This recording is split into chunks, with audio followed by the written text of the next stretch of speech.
Qala Allah Ta'ala fil Qur'anil Karim, A'udzu billahi minasyaitonir rajim. Ya ayyuhan nasu ubudu rabbakumul ladzi khalaqakum walladzina min qablikum la'allakum tattaqun. Masyiral muslimin, jamaah Masjid Bunga Bangsa yang insyaallah kita sama-sama dimuliakan oleh Allah Jalla Jalaluhu. Sedikit kita akan mengingat kembali sebuah kisah dari salah satu imam mazhab yang kita kenal, yaitu beliau adalah murid dari Imam Syafi'i. Beliau adalah Imam Ahmad. Di usianya yang sudah senja, tiba-tiba terlintas dalam hatinya untuk datang ke wilayah Irak, yang kotanya di sini tidak dijelaskan.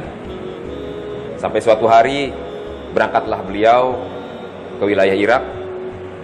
Sampai di sana waktu sore hari, sehingga beliau mencari masjid untuk melaksanakan sholat maghrib. Selesai sholat maghrib, kemudian beliau berzikir hingga waktu isya tiba. Setelah melaksanakan sholat isya, kemudian beliau ingin rebahan. Mungkin karena lelah, beliau mengambil di pojokan masjid, ya, di pojokan ruangan di dalam masjid untuk merebahkan tubuhnya. Lalu seorang marbot pun menghampiri Imam Ahmad. Wahai Syekh, tidak boleh tidur di dalam masjid, silakan keluar. Marbot ini tidak kenal dengan Imam Ahmad, karena dulu kan belum ada foto, ya. Jadi orang hanya mengenal nama besar dari Imam Ahmad, tapi tidak pernah tahu wajahnya seperti apa. Adapun marbot itu memanggil beliau dengan sebutan Syekh. Syekh itu kan bisa saja orang pintar dan bisa saja orang tua. Mungkin yang dimaksud dengan marbot ini adalah orang tua. Wahai orang tua, tidak boleh tidur di dalam masjid, silahkan keluar. Lalu Imam Ahmad pun mengikuti apa yang sudah diperintahkan oleh marbot itu, bahwa memang tidak boleh tidur di dalam masjid. Kemudian beliau mengambil inisiatif untuk tidur di pelataran masjid. Tidak lama kemudian marbot itu menghampiri lagi. Wahai Syekh, ukhruj, keluarlah, sambil didorong-dorong. Tidak boleh meskipun di pelataran masjid. Keluarlah. Sampai didorong-dorong. Di seberang masjid ada toko roti.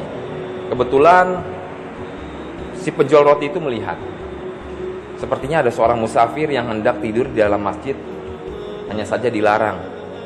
Lalu beliau pun inisiatif untuk memanggil Imam Ahmad. Wahai Syekh, kemarilah. Kembali lagi.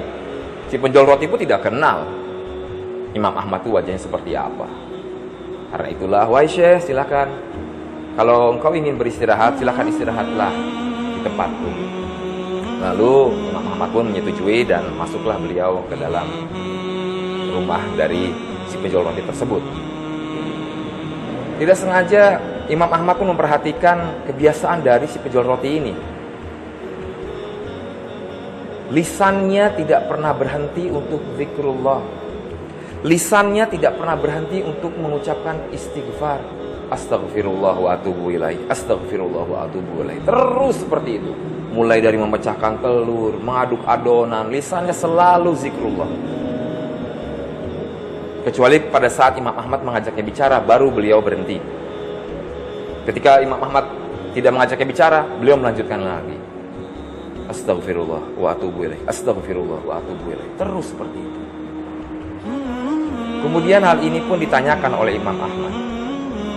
Sudah sejak kapan kamu mengamalkan ini? Maksudnya, sudah sejak kapan kamu memulai mengamalkan, membaca istighfar terus-menerus seperti ini? Lalu dijawab oleh si tukang roti, oh sudah lama sekali. Lalu apa faedahnya? Apa manfaatnya kamu membaca istighfar terus-menerus seperti itu? Banyak sekali manfaatnya. Setiap permohonanku selalu Allah kabulkan. Tidak ada satupun terlewatkan kecuali satu, yaitu aku ingin sekali bertemu seorang imam besar yang bernama Imam Ahmad. Hanya itu saja yang belum Allah kabulkan. agar aku bisa dipertemukan dengan beliau. Sontak Imam Ahmad pun bertakbir, Allahu Akbar, Allahu Akbar. Karena istighfarmu itulah yang mengantarkanku jauh-jauh datang ke negerimu. Karena istighfarmu itulah aku sampai didorong-dorong oleh marbot masjid agar tidak tidur di dalamnya, sehingga aku bisa bertemu engkau di sini. Masyiral muslimin rahimakumullah. Karena itulah biasakan lisan kita untuk berkata yang baik. Al kalimatut thayyibatus shadaqah. Perkataan yang baik adalah bagian dari sedekah. Biasakan lisan kita mengucapkan asma-asma Allah. Biasakan lisan kita berkata yang baik agar dapat menyenangkan hati orang lain. Biasakan lisan kita penuh dengan zikrullah. Biasakan lisan kita dipenuhi dengan doa-doa yang baik. Karena apa yang diucapkan oleh lisan pasti atas dorongan hati. Makanya ketika seseorang itu dilihat dari cara bagaimana ia berbicara, sesungguhnya itu sudah mewakili isi hatinya.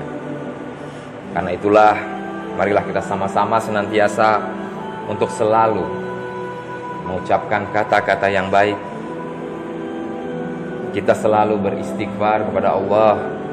Jangan sampai apa yang sudah kita lakukan mengundang murkanya Allah. Ingat perkataan Luqman kepada anaknya, Ya bunayya la tusyrik billah, inna syirka la dzulmun azim.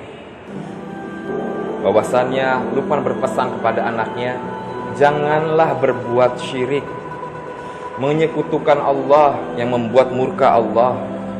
Karena perbuatan syirik itu adalah perbuatan dosa besar yang akan mengundang laknat Allah. Semoga kita senantiasa dijauhi dari apa-apa yang mengundang murka Allah, termasuk salah satunya adalah berbuat syirik kepada Allah. Dan senantiasa kita beribadah tepat pada waktunya, seperti yang Allah sudah firmankan dalam Al-Quran, Innas sholata kanat 'alal mu'minina kitaban mauquta. Sesungguhnya sholat itu sudah ditentukan waktunya. Karena itulah mulailah perbaiki hidup kita dengan cara kita memperbaiki sholat kita terlebih dahulu. Karena seseorang yang memperbaiki sholat, maka secara tidak langsung dia sudah memperbaiki kehidupannya.